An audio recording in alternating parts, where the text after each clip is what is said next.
acı çekmemiş olması için dua ediyorum. Ama ben de bunu bilemeden öleceğim. Ama Bob McElwain'in aksine Herb Oyda, Birleşik Devletler hükümetinin kendi halkını öldüren bir planın içinde yer alabileceğine inanmıyor. O binaları yıkanın uçaklar dışında bir şey olduğunu gösteren bir kanıt yok. Bence bu konuda daha fazla yorum yapmak son derece mantıksız. Bana göre El-Kaide, yani Usama Bin Laden önderliğindeki örgüt, yıllardır böyle bir şey yapmayı planlıyordu. CIA'nin yaptırdığı saçmalığını kes artık. Bin Laden'in işiydi o kadar. Amaçları da insanların kendilerini tehlikede hissetmelerini ve toplumun bölünmesini sağlamaktı. Bu sayede doğru davranmamızı engelleyerek özgürlüğümüzü elimizden alacaklardı. Kontrollü bir yıkımdı bu. Hayır, görgü tanıklarının Televizyonda canlı ifadeleri yayında var. Size izledim. yanlış bilgi verilmiş. Saldırı bu anlamda başarıya ulaşmış, 11 Eylül kurbanlarının aileleri bile saldırıları kimin planladığı ve uyguladığı konusunda fikir ayrılıklarına düşmüştü. Birbirinden farklı düşünen insanlar sık sık ateşli tartışmalarla kendi gerçeklerini savunuyorlardı. Bana şunu açıklayabilir misin peki? Asıl sen bana şunu açıkla. Bir kısmı yönetimin açıklamasını destekliyordu, Karşımızdaki gerçekler bunlar. diğerleri ise şüpheciydi. Resmi gerçekleri tatmin edici bulmuyor, kafalarındaki sorulara cevap arıyordu. Alex Jones gibi komplo teorisyenleri de resmi açıklamalara meydan okuyarak bu kuşkuları tetikliyor, 11 Eylül iç bağlantılı bir olay. pek çok kişiyi olup biten her şeyin iç bağlantılı olduğuna inandırmaya çalışıyordu. Canlı yayındayız Alex sayın kendi dinleyiciler. radyo programıyla düşüncelerini halka ulaştırıyordu. 11 Eylül olayına hangi açıdan bakıyor olursanız olun, eğer doğruların peşindeyseniz resmi açıklamalarla size yalan söylendiğini biliyorsunuz demektir. İslami terörist bağlantısı yoktu. Uçakları kaçıranlar Birleşik Devletler yönetimi tarafından yönlendirilen kurbanlardı. Tıpkı Lee Harvey Oswald gibi. Evet, işte başlıyoruz. Alex Jones'un programı Amerika çapında 60 istasyondan, ayrıca internetten yayınlanıyor. Dünya olaylarına ele alış biçimi ana akım medyada gördüklerimizden çok farklı. Federal program polise karayolu kontrol noktalarında kan alma yetkisi veriyor. Askeri endüstriyel kompleks John Fitzgerald Kennedy'yi öldürdü. Özel bir bankacılık karteli dünya için yeni bir yönetim planlıyor. Kimse güvende değil, anlıyor musunuz? Kötülük her yerde kol geziyor, hem de en üst düzeyde. Mesajları hedefini buluyordu. Alex Jones, Texas merkezli işini büyük bir ticaret ağına dönüştürmüştü. Tarihe ve dünya olaylarına ilişkin görüşlerini pazarlıyordu. İnternet sitesinin sloganı şuydu: "Zihniniz için bir savaş veriliyor." Harekete geçin, gerçekleri araştırın ve tarihin neresinde olmak istediğinizi seçin. Tiranların çizmelerini yalayanlardan mı olmak istiyorsunuz, yoksa ayakların üzerinde durup onlara tekmeyi basanlardan mı? Pazar günü tekrar görüşmek üzere. Alex Jones'un da içinde olduğu ve giderek büyüyen kuşkucular korosu, dünya olaylarına alternatif açıklamalar getiriyor. Bu açıklamalar, yanıtlanmamış sorularla ve boşluklarla dolu resmi hikayelerin aksine çarpıcı netlikte cevaplar sunuyor. Komplo teorileri boşluğu sever. Mühendisler ve bilim adamları, Dünya Ticaret Merkezi'nin nasıl çöktüğüne ilişkin her soruyu cevaplayamadıkları için varabilecekleri tek sonuç vardı. O da binalara tahrip kalıpları yerleştirilmiş olmasıydı. Komplolara inananlar tarafından öne sürülen açıklamaların kesinliği pek çok kişiye cazip geliyor. Öyle görünüyor ki ne kadar korkunç olursa olsun bir şeyden emin olmak, psikolojik açıdan en azından pek çok kişi tarafından şüpheyle yaşamaya tercih ediliyor. Çünkü bir şeyden emin olmadığınızda boşlukta kalırsınız. Ne tutum sergileyeceğinizi bilemezsiniz. Komplocu zihnin çalışma şekli budur. Duruma ilişkin basit ve net bir açıklamayla onun arkasında her şeyi kontrol eden gizli bir güç arar. Beynimizin yaptığı şey budur. Bazı akademisyenler ve gazeteciler, komplo teorisyenlerinin kanıtlarına inanmadan önce tekrar düşünmemiz gerektiğini söylüyor. Komplo teorisyenleri kendilerini kuşkucu olarak tanımlarlar. Ama aslında tanıyabileceğiniz en az kuşkucu insanlardır. Kendi görüşlerine yakınsa okudukları her şeye inanırlar. 2005 yılından beri Popüler Mekanik Dergisi tarafından görevlendirilen muhabir ekipleri, bilim adamlarının ve uzmanların yardımıyla ayrıntıları tarıyor. Pentagon'u bir füzenin vurduğuna ilişkin kanıtlardan söz ediliyordu ama binanın içinde uçak bulundu. Yolcuların DNA'ları incelenip kimlikleri belirlendi. Uçak parçalarını ellerine almış kişilerle konuştuk. Uçağın binaya çarpışını gören kişilerle konuştuk. Diğer görüşse şöyleydi. Evet, bir fotoğraf var ama pek net değil. Muhtemelen bu bir uçak değil. Bunun anlamlı bir iddia sayılabilmesi ve tartışmaya açılabilmesi için tüm diğer kanıtların yok sayılması gerekir. Komplo teorisyenlerinin en başarılı olduğu konu da bu. Yani delil bulmak yerine delilleri yok saymak. Gerçekleri ararken, kanıtları gözden geçirirken sıfır noktasının en önemli yer olması kaçınılmazdı. Dünyanın dört bir yanından ziyaretçileri vardı. Bazıları neye inanacağını bilmiyordu. Bence dünyada burada gerçekte neler olduğunu bilen sadece birkaç kişi var ve ben bilmiyorum. Hiç kimse Bana bilmiyor. kalırsa o yükseklikteki bir binanın birdenbire çöküvermesi çok tuhaf. Evet. Bütün bu kuşkuların, bu şüpheciliğin en büyük ilham kaynağı da internetti. Yani herkesin bir uzman olabildiği, doğru yanlış bütün fikirlerini paylaştığı yer. Eleştirmenler, bir elden öbürüne aktarılan bu fikirlerin her yerde tekrarlandığı için kolayca ve hızla gerçek olarak algılanmaya başladığını söylüyor. Doğduğum ülkede beni uygun bulanların oranının hala çok yüksek olduğunu biliyorum.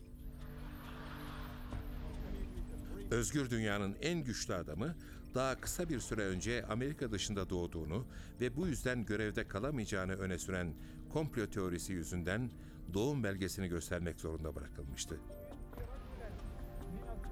Dünyanın en çok aranan adamının ölümü duyurulduğunda da sadece birkaç saat içinde komplo teorisyenleri kuşkularını paylaşmaya başlamışlardı. Birleşik Devletler hükümeti de bu ateşe kendi internet sitesinden ateşle karşılık veriyordu. Ama düşünceleri değiştirmek hiç kolay değildi. Yarın itibarıyla başkanlık görevimden istifa ediyorum. Yakın tarih bize hükümetlerin ve liderlerin gizli ittifaklar kurduğunu ve gerçeği öğrenmenin zor olduğunu gösterdi. Kitle imha silahları bulunduruyor. Komplolar gerçek, bunu biliyoruz. Hükümetler bizim düşünmek bile istemediğimiz korkunç şeyler yapabilirler. Bu teorilerin bizi etkilemesinin bir sebebi, perde arkasına ve çok önemli bir şeylere bakıyor olabileceğimiz hissini vermeleridir. David Livingston Smith, New England Üniversitesi Davranış Bilimleri bölümünde çatışma ve yanılma konulu bir araştırma yapıyor ve komplo teorilerinin neden arttığını anlayabilmek için insan davranışlarını incelemek gerektiğini söylüyor. Aslında hayat pek çok komployla dolu. Kızının günlüğünü okuyan ya da bilgisayar aracılığıyla gönderdiği mesajları fark edip eşiyle ne yapmaları gerektiğini tartışan bir anne de, büyüklerine istediklerini yaptırmak için gizlice bir ekip çalışması yapmayı kararlaştıran çocuklar da komplo düzenliyor demektir. Yani gizli ittifaklar sosyal yaşamımızın her alanında karşımıza çıkar. Eğer bundan kuşkunuz varsa ve safça kendinizin masum olduğuna inanıyorsanız, edebiyata bakmanızı öneririm. Filmlere, tiyatro oyunlarına, pembe dizi senaryolarına bakın. Hepsinin merkezinde benzer şeylerin yer aldığını görürsünüz. İttifakların, kandırmacaların, yani komploların. Tarih boyunca daha pek çok örnek gösterilebilir. Toplumda hükümetin zihin kontrolü yaptığına inanan insanlar var. Bunun daha eski dönemlerdeki örneklerinden biri de rock müzikle ilgili olanı. O teoriye göre de komünizm, hipnotizma ve Beatles arasında bir bağlantı söz konusuydu. Beatles ve diğer rock and roll gruplarının müziğindeki ritimler gençlerin zihin yapısını bozarak onları komünizmin getireceği yıkıma ve Sovyet işgaline hazır hale getiriyordu.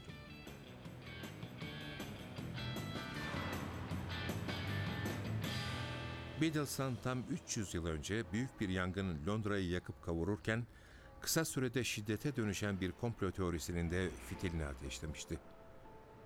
Tarihçiler artık Büyük Londra yangınının Pudding Lane'de Kraliyet Fırını'nda başladığına inanıyor.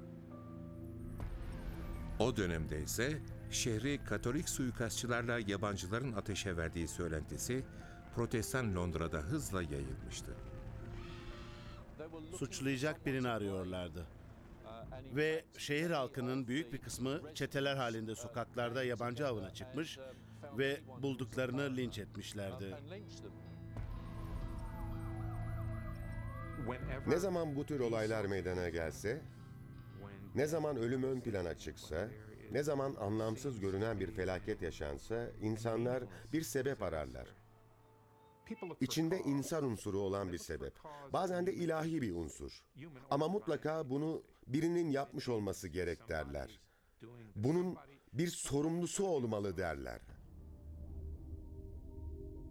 Ama gerçeği bulmak nadiren kolaydır. Araştırmak da insan doğası yüzünden genellikle karmaşıklaşır. Binlerce coşkulu Teksaslı, Başkan Kennedy ile eşini çok sıcak bir şekilde karşılıyor.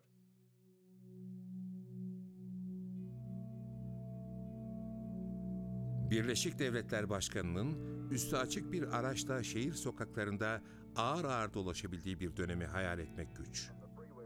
Halk başkanlarını görebilmek için sokaklara akın etmiş durumda. 22 Kasım 1963 günü Dallas'ta bu dönem sonsuza dek kapandı. Büyük bir ihtimalle başkan vuruldu. Burada korkunç bir facia yaşanıyor. Başkan Kennedy'ye suikast yapıldı. Resmi açıklamaya göre başkan hayatını kaybetti.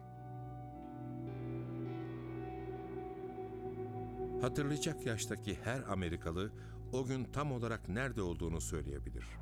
Okuldaydım. Öğretmenimiz Bayan Bedzina'nın ağladığını hatırlıyorum. Ne olduğundan haberimiz yoktu. O zaman ilkokuldaydım. Hiçbir açıklama yapmadan gidebilirsiniz dediler. Hepimizi eve gönderdiler. Dünya durmuş gibiydi. İşte böyle anlarda komplo teorileri ortaya çıkar. Gençken yaşadığımız sarsıcı deneyimler flash anılar olarak hafızamıza kaydedilebilir. Yoğun duygular yüklenmiş beklenmedik olayların flash anılar dediğimiz izlerinin özellikle yetişkinliğin ilk yıllarında hatırlanabilir olduğunu biliyoruz. Yani 18-20 yaşından 35'e kadar. Bu yaşlarda yaşanan bir olayın anısı hafızada daha uzun süre kalır.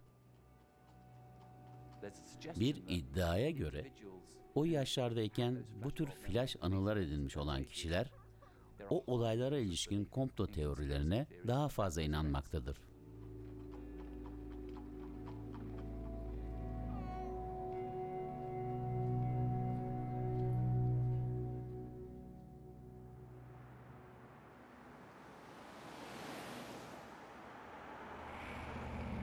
Kennedy suikastından yarım yüzyıl sonra bile binlerce insan Dealey Plaza'yı ziyaret ediyor. Tüfek mermisi kovanları bulundu. Suikastçının orada uzunca bir süre kaldığı tahmin ediliyor. Amaçları Texas Okul Kitapları Deposunu ve Lee Harvey Oswald adında birinin tetiği çektiği iddia edilen 6. kat penceresini görebilmek. Polis yetkilileri zanlının yakalandığını açıkladılar. O pencere ve Texas Okul Kitapları Deposu'nun 6. katı bir müzeye dönüştürülmüş. O korkunç anları görüntüleyen makineler ve çektikleri fotoğraflar burada sergileniyor. Adeta bir mabedi hatırlatan bu müzedeki her şey, bu suikast öyküsünün zamana direnişinin birer kanıtı gibi.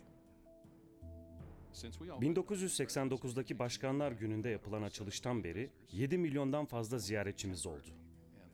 3-4 yıl sonra herkesin merakı giderilince kapatılması planlanıyordu. Burası otelin bodrum katı. Lee Harvey Oswald vuruldu. Bir numaralı zanlının milyonlarca televizyon seyircisinin tanıklığında Jack Ruby adlı bir gece kulübü sahibi tarafından öldürülmesi pek çoğuna göre yutulamayacak kadar büyük bir lokmaydı. Oswald gözlerimizin önünde yere yığıldı. Oswald'ın tek başına hareket ettiğine inanamıyorlardı. Belli ki Jack Ruby de onu susturmak için gönderilmişti. Hükümetin halka yalan söylediği konusunda yaygın bir kanı vardı. Pek çok sosyolog ve tarihçi, halkın hükümete inancını kaybettiği dönüm noktası olarak Kennedy suikastını işaret eder. Resmi açıklamalara göre Lee Harvey Oswald suikasti tek başına gerçekleştirmişti. Ama bu, başkanı öldürme planında başkalarının da rol aldığı iddialarını çürütmeye yetmemişti. Robert Groden, Dallas'taki komplo teorisyenlerinin önde gelenlerinden biri. Başkanı öldüren kurşunun Oswald'ın silahından çıkmadığına inanıyor. Zapruder filminde ve diğerlerinde kurşunun başkanın başının ön tarafından girip arkasından çıktığı görülüyor. Pek çok delil var. Onları önemsememek aptallık olur. Bu olayda adalet için geç kalındı. Çünkü Kennedy'yi geri getiremeyiz. Ama gerçeği öğrenmeyi hak ediyoruz. Ben bu işin arkasında Oswald'tan başkalarının da olduğuna inanıyorum. Ama bunu kanıtlayamam. Kimsenin kanıtlayabileceğini de sanmıyorum. Kennedy suikastını aydınlatabilmek için yeni deliller gerek. O zaman toplanan ve yanlış değerlendirilen deliller değil, yepyeni delilleri kastediyorum. Üzerinde herkesin uzlaşabileceği ve doğru bulacağı delillerden. Ama bunun olacağını sanmıyorum. Dallas'ta, Dealey Plaza'da saldırının ardında kimlerin olduğuna ve suikastçı sayısına ilişkin teoriler üretilmeye devam ediliyor. Kesinlikle 2 kişiydiler, evet. Yani üst geçitte de silahlı biri vardı diyorsun. Hatta 2 kişi vardı. Öyleyse 1, 2, 3, 4, 5, 6, 7, 8, 9. Sizce silahlı kaç kişi vardı? Muhtemelen 3. 3 kişi öyle mi? 1, Üçgen 2 ve 3 kişi. oluşturmuşlardı. Michael Shermer, Kuşkucular Derneği'nin kurucusu. Diyelim ki burada tüfekli bir adam var. Bilim adamlarından ve düşünürlerden oluşan bu dernek, komplolara inananları teorilerini kanıtlamaya davet ediyor. Suikastçilerden biri burada duruyordu. Evet, buradayım. Nişan aldı ve bam! Shermer'a göre olayların komplo teorisyenleri tarafından yapılan açıklamasını kabulleniyoruz. Çünkü araştırmalara göre insan beyni ona söylenene inanmaya programlı. İnsan sosyal bir canlı olduğu için çevresindekilerin söylediklerini dikkate alıyor. Kendisine benzeyen insanlara güvenir ve onlardan duyduğu bir hikayede değerli bulur. Ama artık böyle bir dünyada yaşamıyoruz. Bir şey duydum, internette gördüm. Öyleyse doğru olmalı diyoruz. Bu beynimizin bize oynadığı bir oyun. Biz kuşkucularsa bilimsel açıdan bunun tam tersi olduğunu iddia ediyor ve doğruluğu kanıtlanmadıkça duyduğunuz hiçbir şeye inanmayın diyoruz. Shermer, komplo teorilerinin çekici olduğunu söylüyor. Çünkü beyinlerimiz yoğun bilgi akışı içinde bağlantıları sağlam kalıplar bulmak üzere eğitiliyor. Bir sonuca ulaştığımız zaman da ödüllendiriliyoruz. Komplolar beynimizde dopamin salgılanmasına yol açar ve tamam kalıbı buldum, neler olduğunu çözdüm düşüncesi doğurur. Ama bu kalıpların hangisi gerçek hangisi değil. Beynimiz bu ayrımı yapabilmekte pek başarılı değildir. Bazı gizli servis ajanlarına göre o binadan ateş edildi. Evet. Bazılarına göre ise arkamdaki tepe. Evet. Shermer ve diğer araştırmacılar taşıdığımız inançları destekleyen bilgileri aramaya ve seçmeye programlı olduğumuzu söylüyorlar. Buna doğrulama sapması adı veriliyor. Yani önce inandığımız şey, ardından da onu destekleyen kanıtlar geliyor. Bu hepimiz için geçerli bir durum. Bu kadar çok insanın neden komplo teorilerine inanılır bulduğunu açıklamaya yardımcı olacak bir özelliğimiz daha var.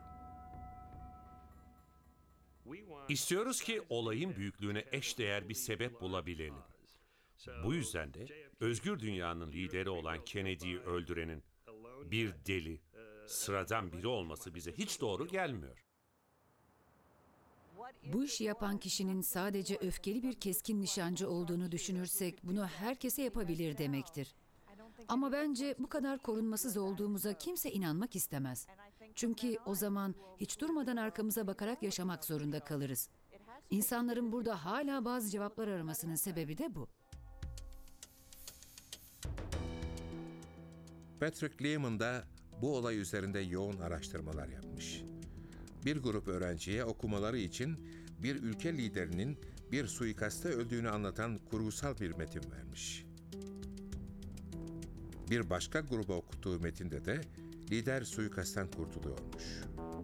Liderin öldüğü hikayeyi okuyan öğrenciler suikastın ardında bir komplo olduğuna daha fazla inanma eğilimi gösteriyor. göstermiş. Olay ne kadar büyükse bir komployla açıklanacağına dair inancınız o kadar artar.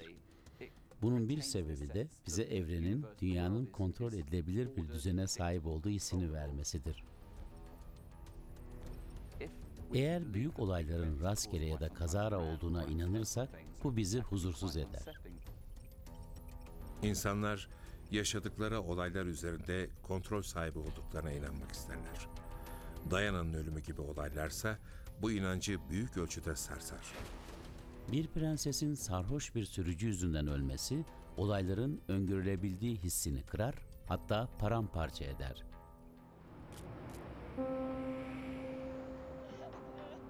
Araştırmacılar kimlerin komplo teorilerine inanmaya daha yatkın olduğunu keşfetmeye çalışıyor.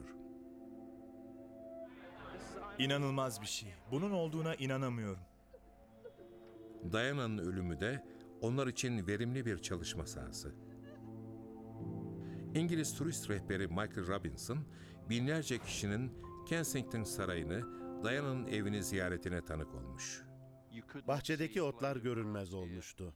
Her yer getirilen çiçeklerle kaplıydı. Bütün kapıların önü, taşıt yollarına kadar her yer adeta bir çiçek denizine dönmüş durumdaydı.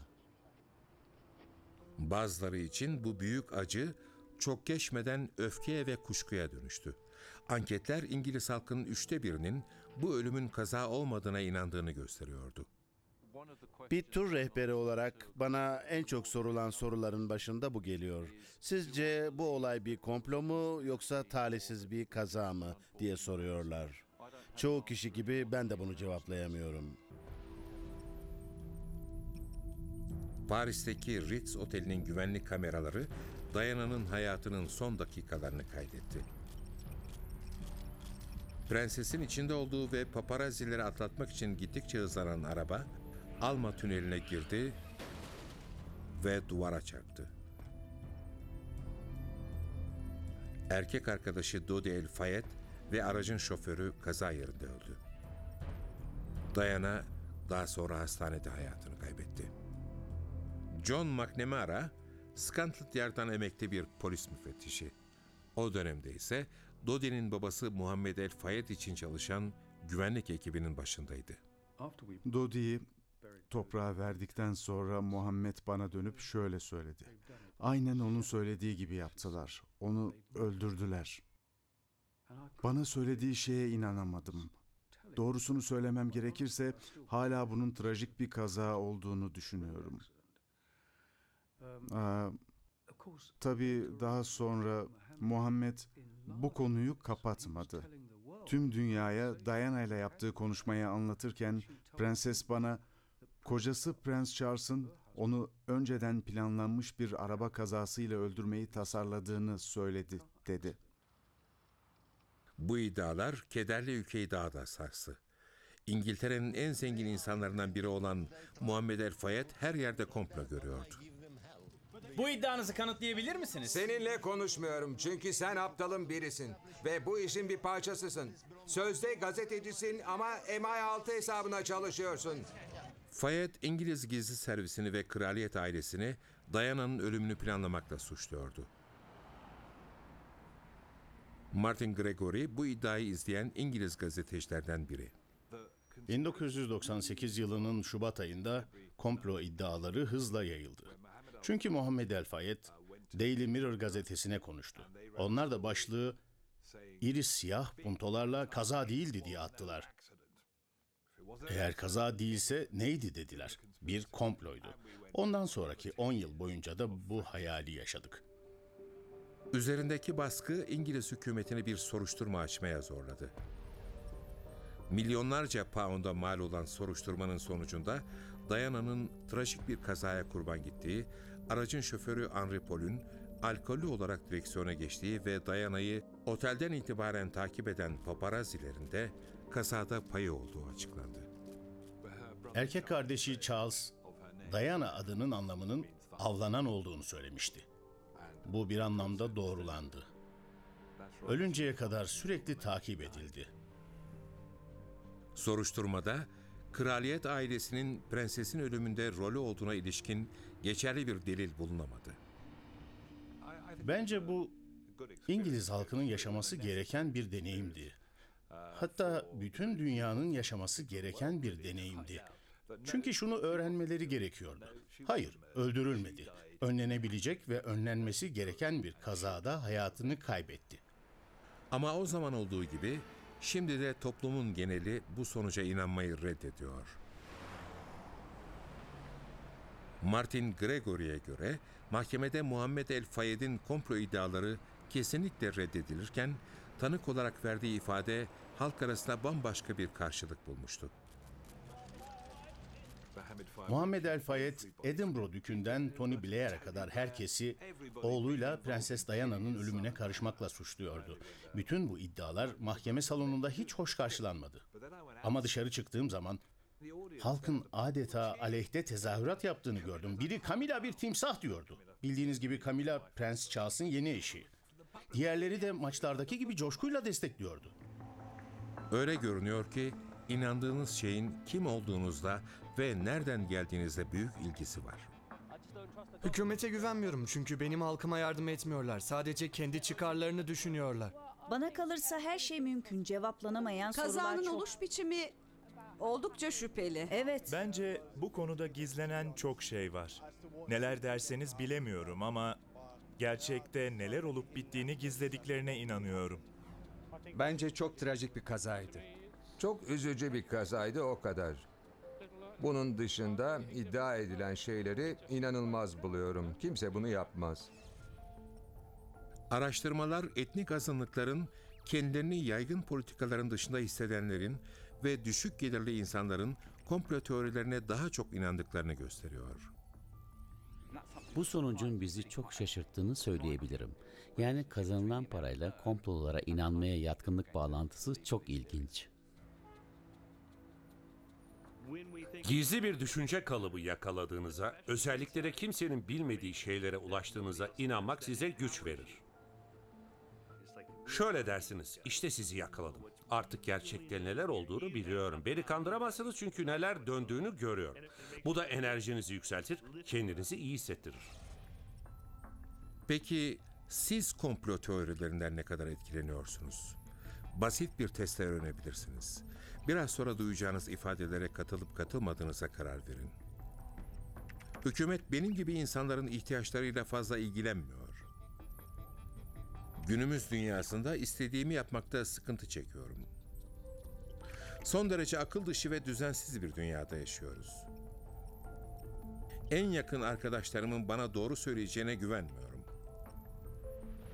Eğer bu ifadelere büyük ölçüde katılıyorsanız, komplolara inanmaya yatkınsınız demektir. Araştırmalara göre başkalarına güvenmeyen ve onlar aleyhine planlar kuranlar da komplo teorilerine inanmaya daha yatkın oluyor. Ama şu da bir gerçek, sınırlı komplo teorilerine maruz kalmak insanı daha da kuşkucu yapabiliyor. Beni en çok şaşırtan, komplo teorilerinin tutumlarını etkilediğini inkar ederken bile insanların onlardan etkileniyor olmaları. Karen Douglas'ın araştırması bu teorilere maruz kalmanın düşünceleri etkilediğini gösteriyor. Çoğu zaman insanlar inançlarının değişebileceğinin farkında olmuyor. Yani komplo teorilerinin dünya olaylarına ilişkin bakışları üzerindeki etkisinden habersizler. Araştırmacılar bazı insanların komplo teorilerine inanma sebeplerini de araştırıyor ve bunun büyük ölçüde başka yerlerden gelen yabancılara karşı tutumumuzla ilgisi olduğunu düşünüyor.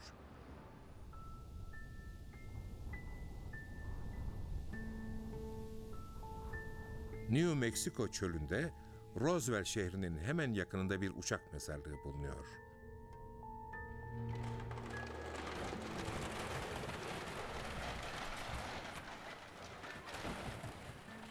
Eski yolcu uçakları burada parçalanıyor ve sonra da hurda olarak satılıyor. Söylentilere göre burada dünya dışından gelen bir hava aracının enkazı da saklanıyor. İçinden gizlice çıkarılan cesetler de. Kuşaktan kuşağa aktarılan bir hikaye bu. Buraya pek çok turist geliyor, fotoğraf çekiyor ve hangarla ilgili söylentiler doğru mu diye soruyorlar.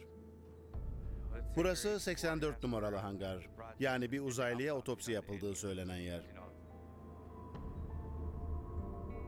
Şu anda eski uçak parçalarının morgu olan 84. hangarın 1947'de farklı bir morg olduğunu söyleyenler var. Birleşik Devletler askerlerinin çölde rastladığı esrarengiz bir enkazın içinden çıkardıkları uzaylı cesetlerini buraya getirdikleri iddia ediliyor. Ordu bir basın açıklaması yaparak enkazın bir uçan daireye ait olduğunu belirtti. Haber bir anda dünyanın her yanına yayıldı. 2 gün sonra ordu ilk açıklamasını değiştirdi ve enkazın aslında bir hava gözlem balonuna ait olduğunu duyurdu.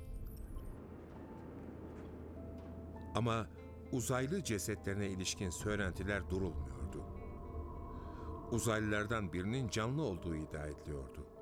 Onun kadar şanslı olmayan ve kazada ölen diğer uzaylılara da bu hangarda otopsi yapıldığı söyleniyordu.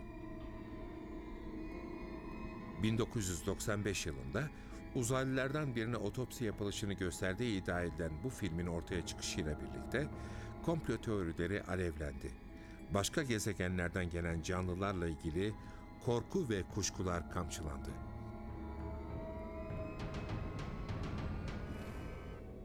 Roswell olayı gerçek ve bu olaya karışan çok kişi tanıyorum. Ben burada büyüdüm. Julie Schuster, Roswell UFO Müzesi ve Araştırma Merkezi'nin yöneticisi.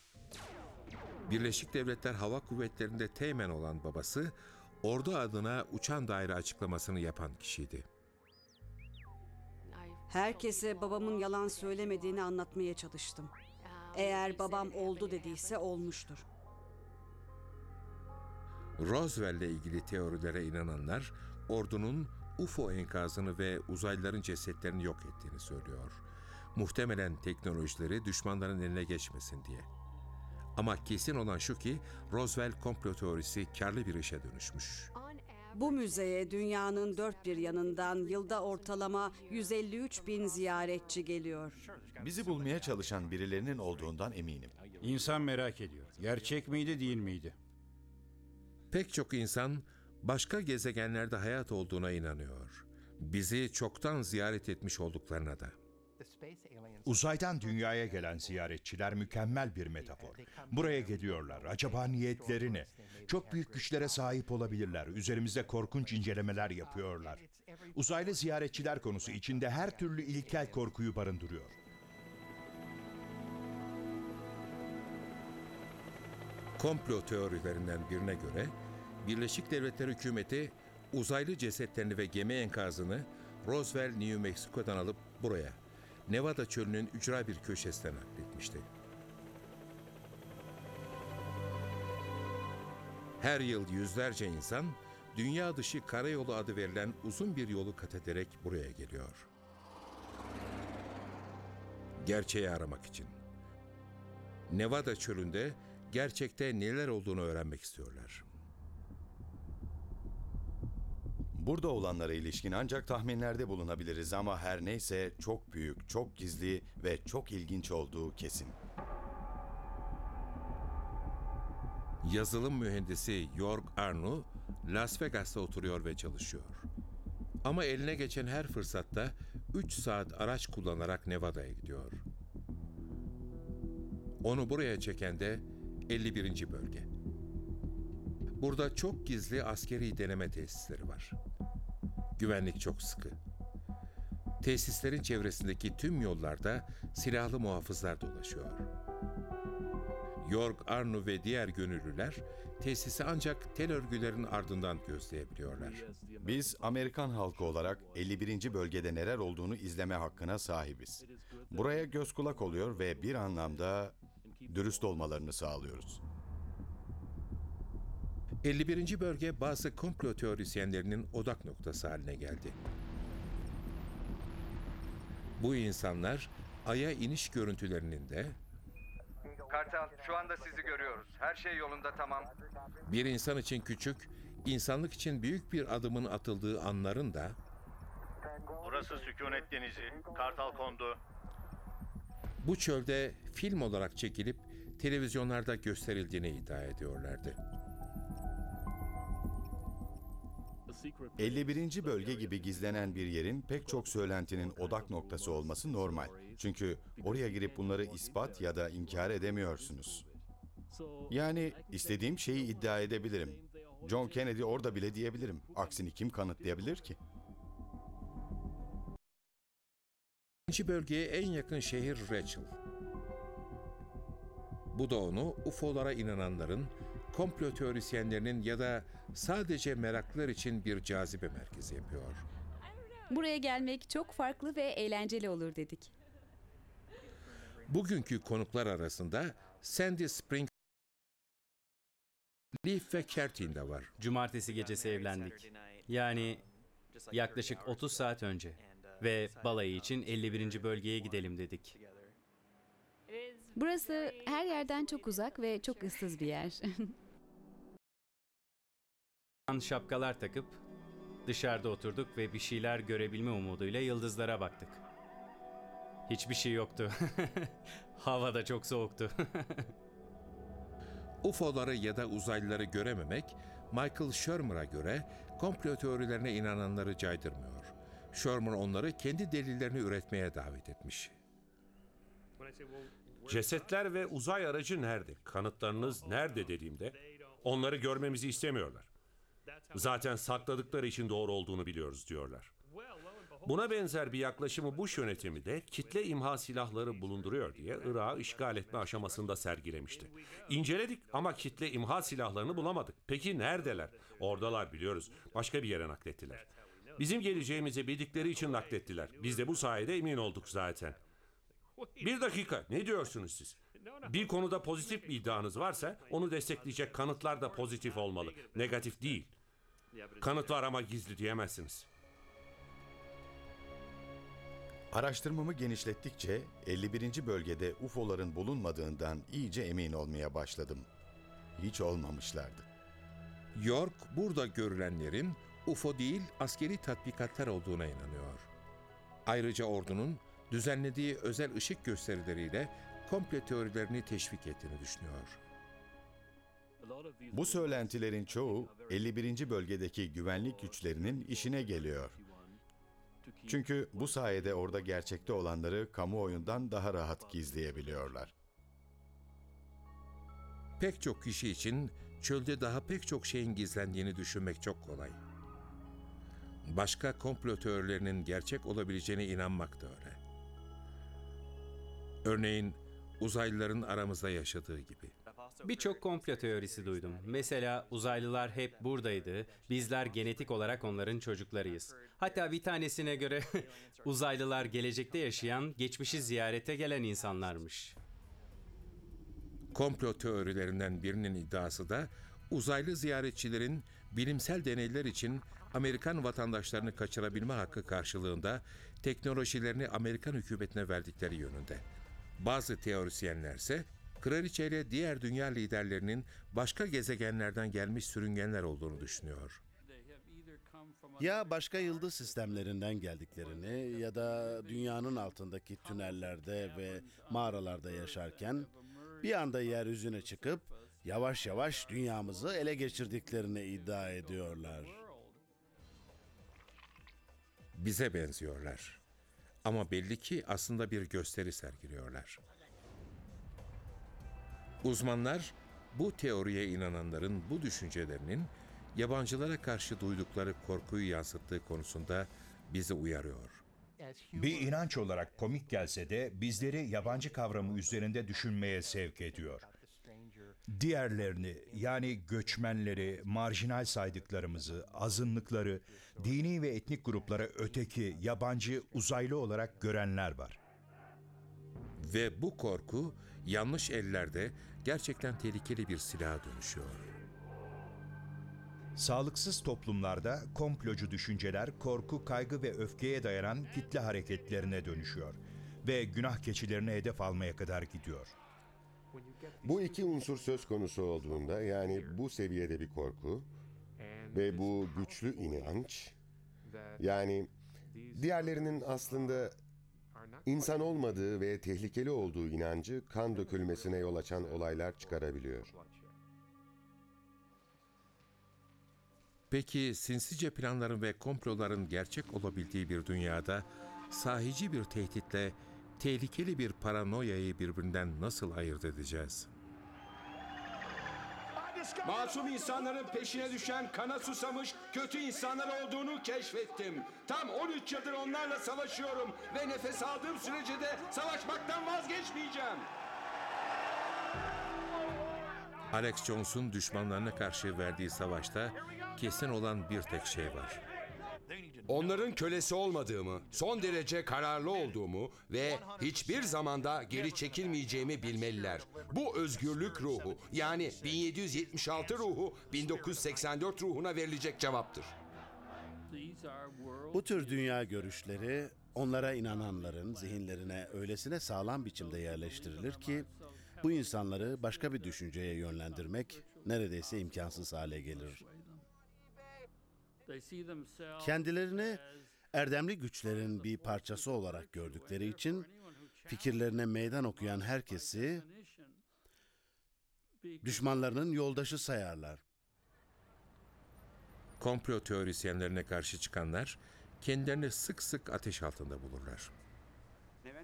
Onlarla aynı fikirde olmayanlar hemen saldırıya uğrarlar. Bizim görüştüğümüz uzmanların çoğu da pek çok çılgınca iddianın ve saldırının hedefi oldu. Bir komplo teorisinin yanlışlığını kanıtlamaya çalışanlara saldırılır. Öncelikle cehaletle ve böyle şeyleri düşünmemekle suçlanır. En son aşamada da klasik suçlamayla, yani komplonun bir parçası olmakla itham edilir. Ben de pek çok kez farklı hükümetlerden para almakla suçlandım. Ama aslında o kadar parayı bir arada görmedim bile. Akademisyenler o kadar para kazanmıyor. Bazen öyle çok şey tehlikededir, öyle çok şey yitirilmiştir ki yanılıyor olabileceğiniz düşünülemez. Düşünebiliyor musunuz? Prenses Diana ona bunun olacağını söylemiş. Kaza aynen onun söylediği gibi olmuş ve sonucunda kendi oğlunu da kaybetmiş. Hiçbir şey yapmaması düşünülebilir mi? Hayır, hayır. Patrick Lehman, komplo teorilerine inananların yeni, hatta çelişkili bilgileri bile inançlarına eklemenin yollarını bulduklarını söylüyor. Bazı komplo teorileri bir açıdan virüslere benzer. Farklı kanıtların ışığında mutasyona uğrar, yani değişirler. Doğruluğundan emin olduğunuz ana teoriye bağlı kalır, her şeyi ona uydurursunuz. Bu tür sarsılmaz inançlarla karşılaştığınızda gerçeği nasıl keşfedebilirsiniz? Benim ilk tavsiyem işe kuşkuculukla başlamak.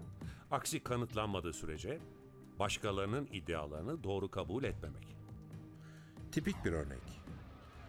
Birilerinin dünya ticaret merkezi binalarına bomba yerleştirip kulelerin çöküşünden uçakları sorumlu gösterebilmiş olması ve bu plana dahil olan yüzlerce kişiyi bu sırrı saklamaya ikna edebilmesi mümkün mü?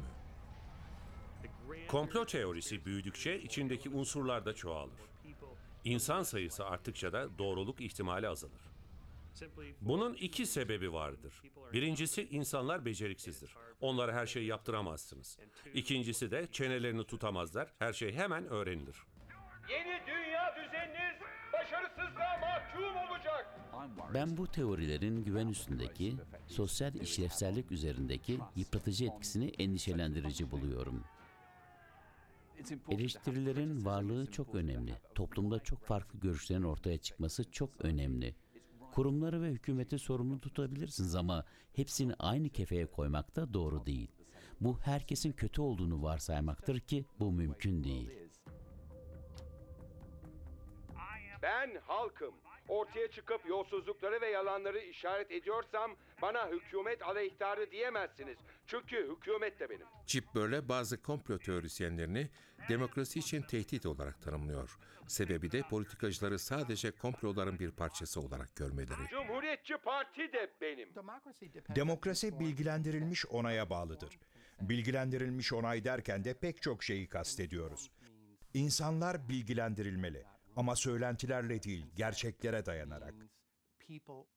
Onay da insanların bazen öfkeyle, bazen karşı çıkarak geçirdikleri sürecin bir diyalogla, bir uzlaşıyla tamamlanması. Ama komplo teorilerinde kötü niyetli tertipçilerle, şeytanın ajanlarıyla uzlaşmak hedeflenmez. Illuminati ile ya da Yahudi bankacılarla neden uzlaşalım ki? Onlar bizi hedef alıyor denir. Yani bu yapının içinde sadece uzlaşma olgusu bile kabul edilemez olur. Kuşku çağında insanların gizli ittifaklar yapmak için doğdukları bir dünyada David Livingstone Smith'e göre mantıklı olmaya ve bizi kendi gerçeklerine inandırmaya çalışanların söylediklerini çok iyi düşünmeye ihtiyacımız var. Ancak mantıklı düşünmeye gayret ederek bu güçlü duygusal çekim alanına kapılıp gitmemeyi başarabiliriz. Tarihte pek çok örneğini gördüğümüz gibi barbarlık çukuruna düşmemek için de tek çıkar yol bu. Komplo teorileri hayatımızdan çıkmayacak. Akla aykırı komplo teorileri de hayatımızdan çıkmayacak. Ve her zaman bizler için duygusal bir çekim alanı oluşturmaya devam edecekler.